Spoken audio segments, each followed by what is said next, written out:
It's Monday night and the scores are in. Nick and Dave about to break it again. Big hits, big trades, heartbreak and fame. Welcome to the league that never plays tame. This is MDFL. Legends rise and the mighty fell. From kickoff to that Monday bell, we bring the heat, yeah, can't you tell? Stats and smack, we're talking bold. Trash talk stories, glory told. How you doing, MDFL? Week 11. Let's talk about this. I'm going solo tonight. Nick's on the verge of taking a loss tonight, so he's hitting the airport and getting out of town, is from what I understand. But anyways, we're going to try to do this solo. I don't have all the keys and access, but hey, I think I'm up and going. So somebody want to send me a text or a chat and tell me that we're live. Just give me a little confidence. Okay, I've got one that says we're working. All right, well, let's kick it off. This is week 11. We've got a lot of stuff going on. I've got a couple big games. I'm going to save them for later. Okay, so let's open up with Baltimore, Cleveland. Baltimore's coming in 3-10. Cleveland 2-11. So both these teams looking for a win, trying to stay away from that pink license plate that Jason's trying to get back badly. Currently, Cleveland's up by 31 points. He's got 3 players left. He's got his quarterback, Prescott, wide receiver, Turpin, and a defensive tackle left. Baltimore and Gavin, he's got a safety, Palomalo. This one's pretty much over, giving this game to Cleveland Dan in this one. So let's move forward. Let's jump into Miami and the Jets here. Give me a little marker pen so I know what I'm doing here. Anyways, Miami comes in here at 8-5. Jets 5-8. Braxton on life support if he wants to make the playoffs, but don't think it's going to happen. Rich and his Dolphins, they're up by 8 points. He's got 2 players left. He's got Waddle and his cornerback Bland.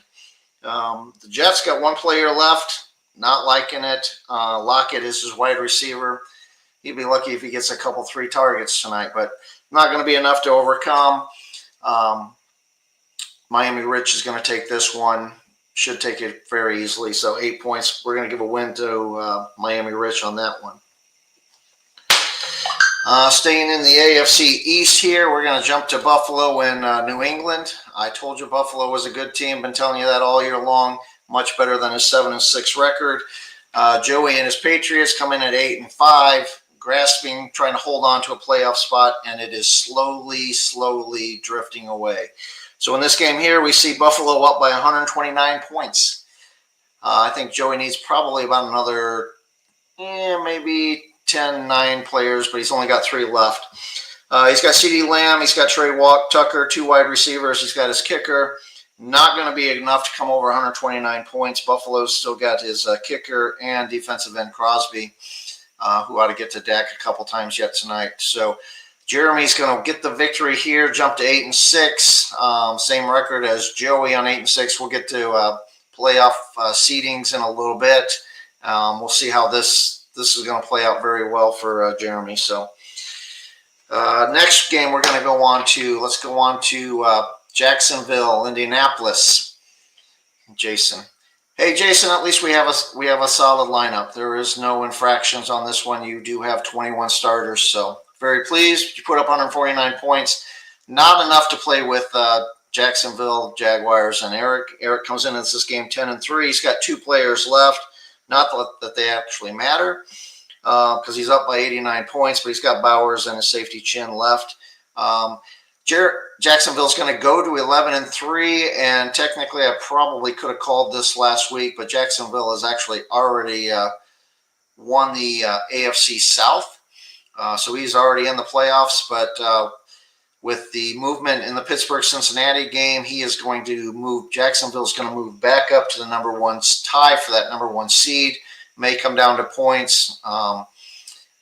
Nick may have to play must win the rest of the season, but we'll talk about that game in a little bit. But anyways, big win for Eric and his Jaguars, moving him to 11-3. Moving along, Houston, Tennessee. Tennessee comes in. They both players have 1 player left. Tennessee comes in at 6-7, 1 player left. Josh hanging on to his playoff life right now at 5-8, both with 1 player left. And after yesterday's game, we see Tennessee up by 27 points. He's got one player left in defensive end James Houston. And Houston's got, how about that, Houston. Anyways, the Texans, they got linebacker Shermer James left. Not going to be enough. I'm going to give the victory here for Dustin and his Titans. Dustin's going to move to 7-7, even up that record, and Josh is going to move to 5-9 here, probably fall out of the playoffs, but we'll talk about that in just a little bit. Staying in the AFC, let's go to the AFC West.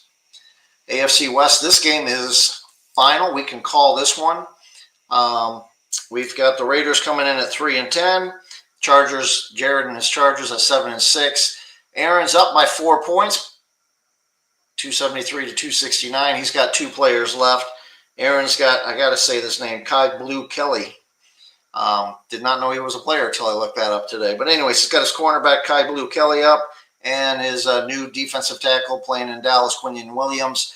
4 points is more than enough than what he needs to win this game, but he's going to pile onto that, probably get to that 300-point mark tonight. So I'll give it to him. Yep. Staying in the AFC West, this is a big one. Denver Broncos Sean comes in with a one-game lead, 9-4, ahead of KC Mike at 8-5. And here we go after yesterday's play. They both have two to play. KC Mike is up by 53 points.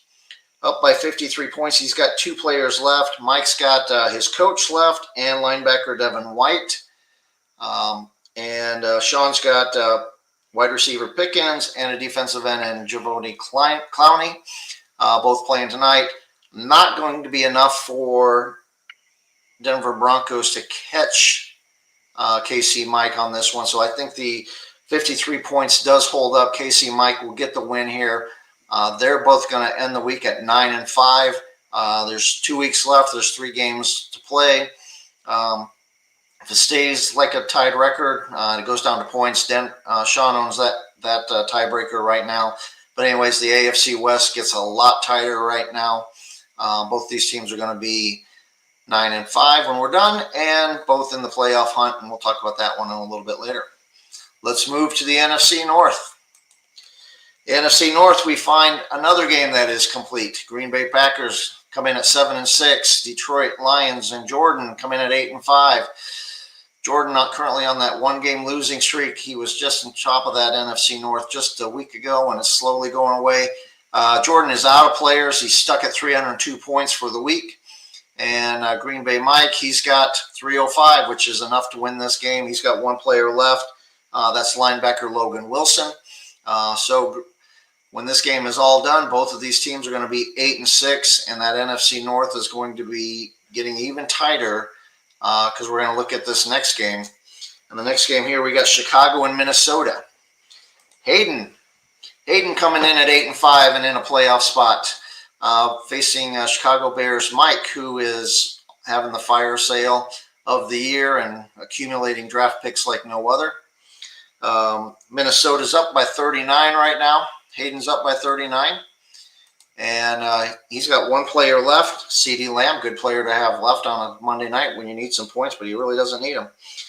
Chicago's got two players left, down by 39 points. He's got Fowler and Kaya Blue Kelly again. I get to say that name again. So anyways, not enough to overcome Minnesota Vikings and Hayden. Hayden's going to win this game. Hayden's going to go to 9-6. And after this week, he's going to find himself on top of the NFC North. See if he can hang on to that. He's still got to play Green Bay and Detroit in the next 2 weeks. A lot to be played out in that division right there. Mike's going to fall to 3-11, but I think he already knew that. He's just accumulating draft picks. All right, moving along. Washington, we're going to go to the NFC East. Washington Dan coming in at 8-5, playing Caleb and his Giants. Giants are 3-10. Giants are playing for draft picks and playing for next year's draft. Dan, he's still in the thick of things here in the NFC East, chasing Dallas. But right now he is also in the playoff hunt right now. And after yesterday's game, Dan finds himself up by 58 points. He's got 3 players left. Defensive tackle Williams. Can't read my own writing. Kenneth Murray, linebacker, and Jeremy Chin, a safety. Plenty of points. Probably going to get him to that 300-point mark. Caleb, 1 player left. Really doesn't matter. I didn't look it up. Just the way it is. So, anyways, when this game is all said and done, Caleb's going to fall to 3-11. Washington Commanders, Dan, you're going to go up to 9-5, be in the middle of the playoff race, and you got a big showdown coming up with Dallas next week. I believe it is. Yes, you do. Next week, big showdown between Dallas and Washington. Obviously, if Dallas wins that game next week, he'll probably wrap up the NFC East. Big game for Dan to stay alive in the playoffs for him, and also pursue that divisional title in the NFC East. So, moving along. Philly and Dallas. This is the game we were talking about earlier. Dallas comes in, Donnie comes in at 10-3, currently the number 1 seed against my Falcons. Not liking it at all. But he currently trails Philadelphia Eagles and Shannon. Shannon's coming in at 7-6. Currently in the playoff hunt for week 11. We'll see if he hangs on there throughout the week. I doubt it, but it is what it is. Anyways, Shannon's got a slim 13-point lead, but he's out of players, so he is done. Dallas has 2 players left. He has Javonte Williams and Devin White. More than enough points needed out of those 2 players for 13 points. I'm giving the win to Donnie here.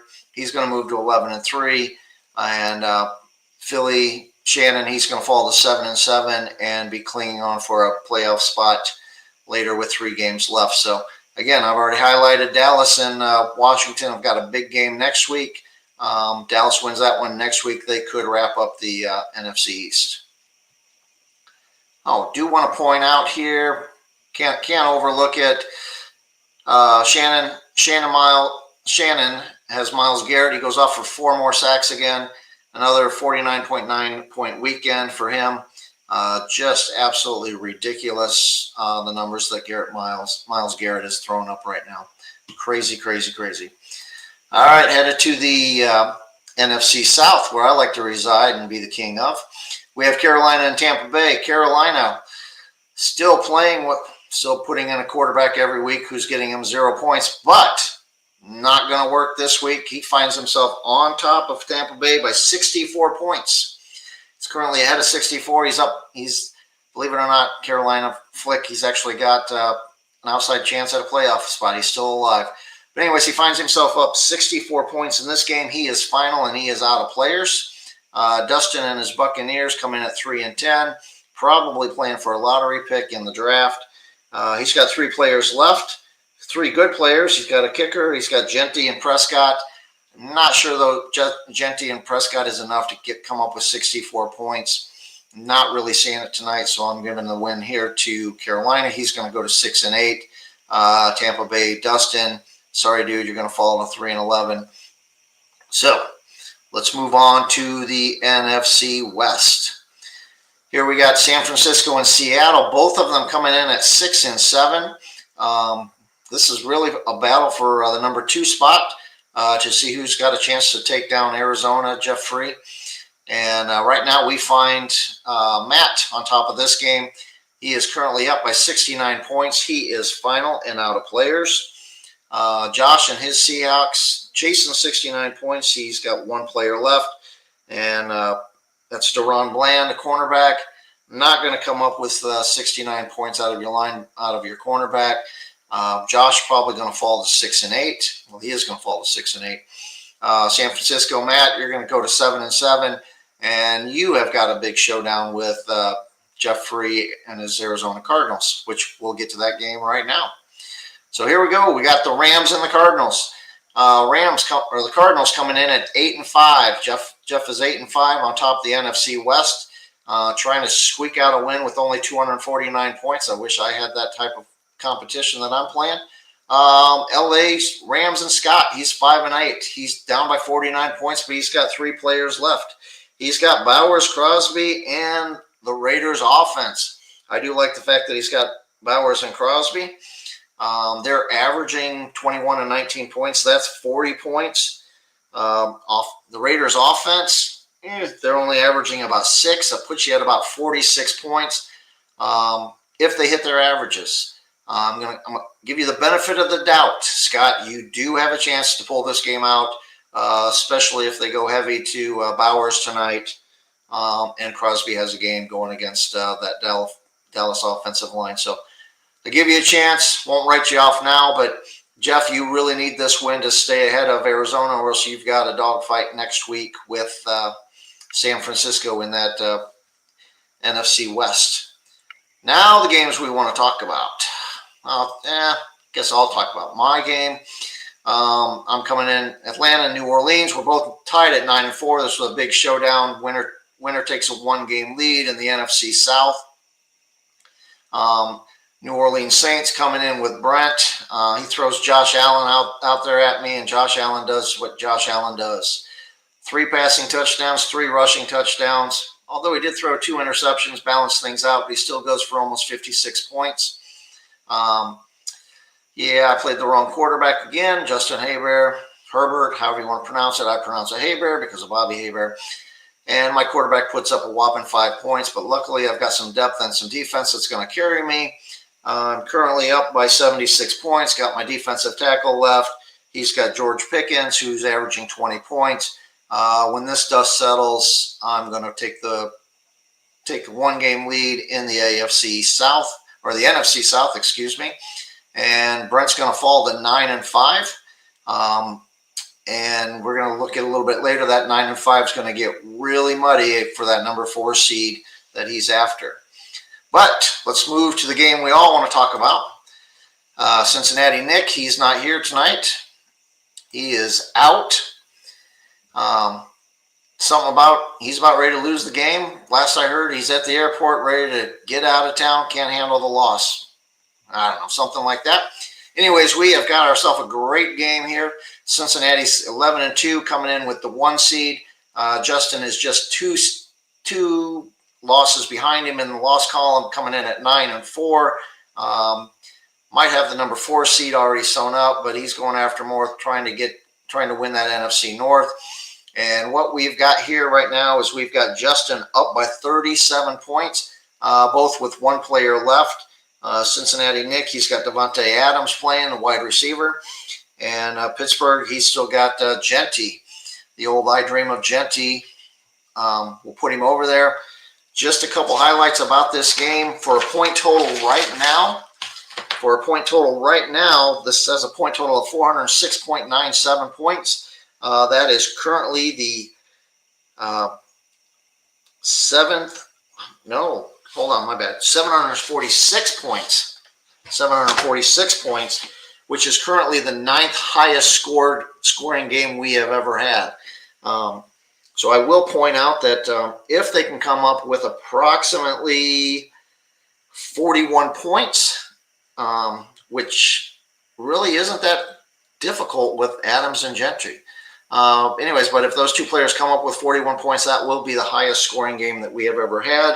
That record is held at 787 points between the Bills and the Dolphins, and that was Week 15, 2024. For Justin, on a side note here, the high note is 406.97. That's the top points per game for 2025. 440 is the all-time game. I don't think Genty's going to go for 48, but who knows? He may go crazy, may have a breakout game. Just want to point out a couple things with Justin and the Steelers. I guess he gets 55 points, 56 points out of Josh Allen's. Trevion Henderson gets him 40 points. He also plays Myles Garrett, gets him almost 50 points there. Almost a dream weekend where everybody's cashing in. Over on the Knicks side here, Dejan goes off for 42. CMC goes off for 42. Jalen Hurts actually looks human, only gets 18 points. Defensive tackle Milton Williams got him the big old goose egg, 0. Zeros aren't going to help when you're throwing up 350, 400 points trying to get that big win. But anyways, this could be the highest scoring game that we have ever had.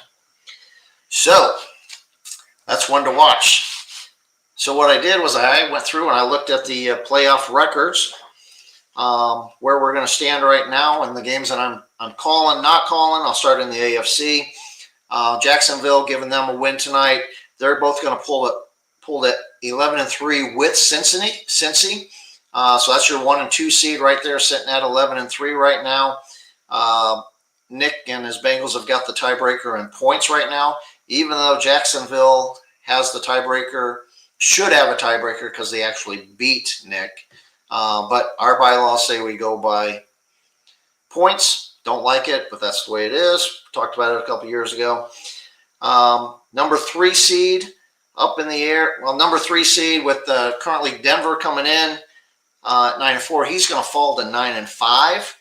And Miami's going to also go from 8-5 to 9-5. So you're going to have two teams. The 3 and 4 seed are both currently going to be 9-5. Justin and the Steelers going to get a win. They're going to go 9-10-4. What you're going to see here is on the number 5 seed. 6 seed. I'm sorry. 6 seed is going to be KC Mike at 9-5. Keep in mind he is tied with Denver, so somehow he can get a hold of that. He's looking between the 3 and the 6 seed right now. And here we've got a flip of the seeds here. Last week, coming into the week, Joey and his Patriots were 8-5 coming in at the 7 seed. They're going to fall to the 8 seed with the loss. Buffalo, Jeremy and his Bills are going to jump him, going from 7-6 to 8-6. He's going to jump up to the 7 seed next week. And I will just point out that in 2 weeks, we have a Buffalo-Miami playoff game. Week number 13, they play each other, and very much could determine who wins that AFC East title and probably get that number 3 or 4 seed instead of being the 6 or 7 seed in a wild card spot. So that's what your AFC seeds are looking like right now. NFC seeds, a little bit, some of it's cut and dry. The NFC North, it's a mess. Your number 1 seed right now, Dallas, giving them the victory tonight. He's going to jump to 11-3. Donnie, I'm coming after you, so don't get comfortable there. Atlanta, my Falcons, came in at 9-4. They're going to walk out of this weekend 10-4.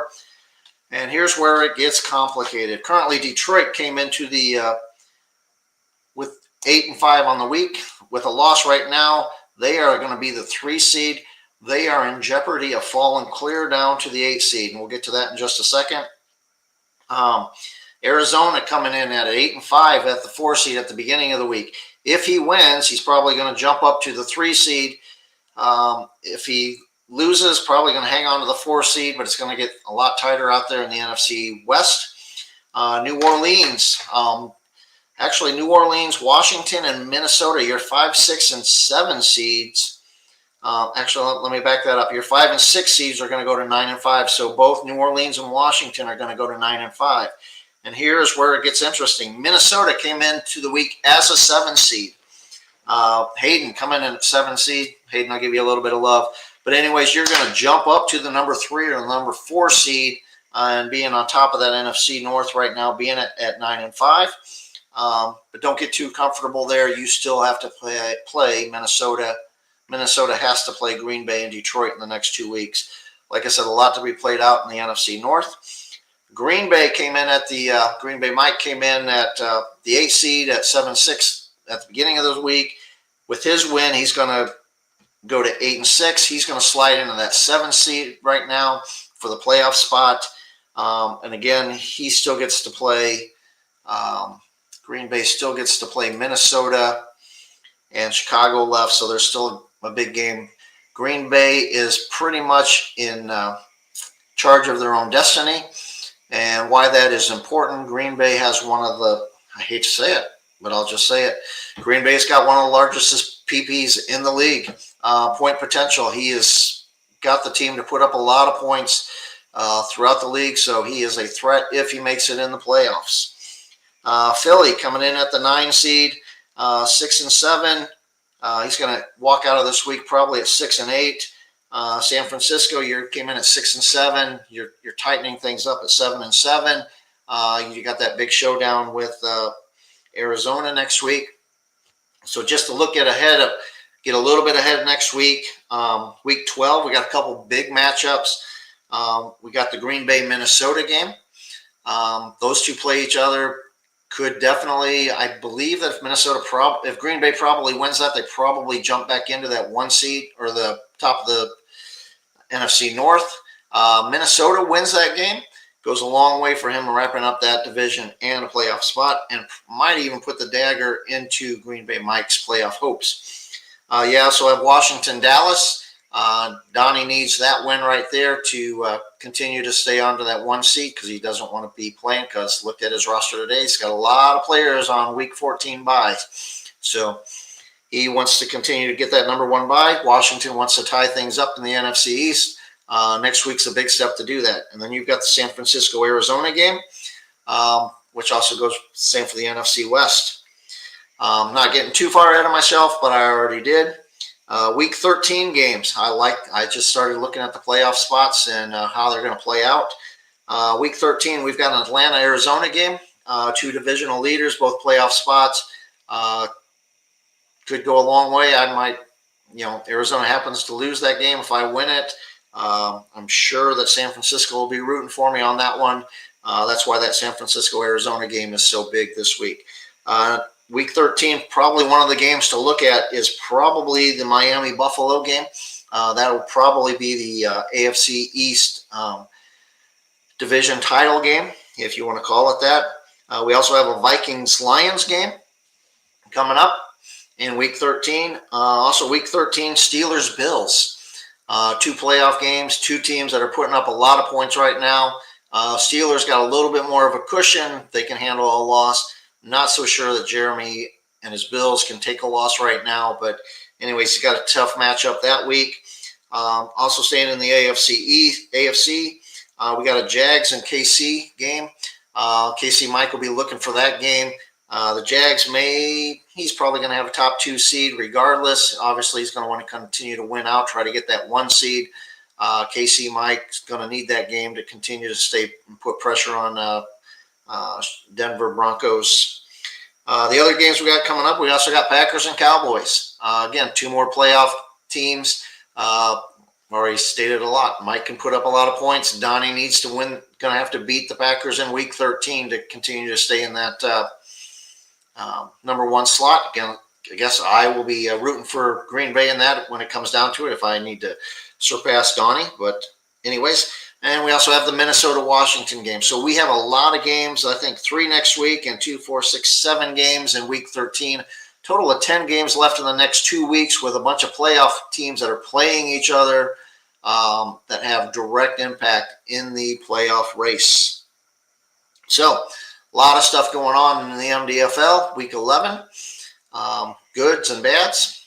Didn't go into a lot of depth, didn't have anybody to talk to.